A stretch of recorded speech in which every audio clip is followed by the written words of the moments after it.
जय जोहार संगवारी हो। आप मन के हमारे चैनल में बहुत बहुत स्वागत है।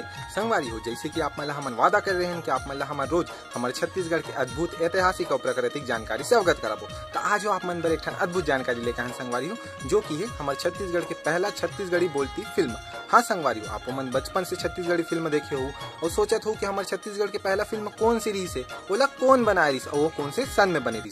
तो संगवारी हो, अगर उत्तर है हमारे छत्तीसगढ़ के पहला बोलती फिल्म रही से कही देवे संदेश, जो कि 1965 में बनी रही से और का निर्माता, निर्देशक और संगीतकार हमारे मनु नायक जी। और संगवारी हो, मजेदार बात यह है कि ये फिल्म ला बने पर 1 से 1.5 साल लगी रही से। तो संगवारी हो, आप मतलब ऐसे जानकारी चाहिए तो हमारे चैनल ला लाइक शेयर सब्सक्राइब करो, और अगर आप मन हमारा इंस्टाग्राम में देखा तो हमारे पेज ला फॉलो करे बर ध्यान भूलो। बहुत बहुत धन्यवाद। जय जोहार, जय छत्तीसगढ़।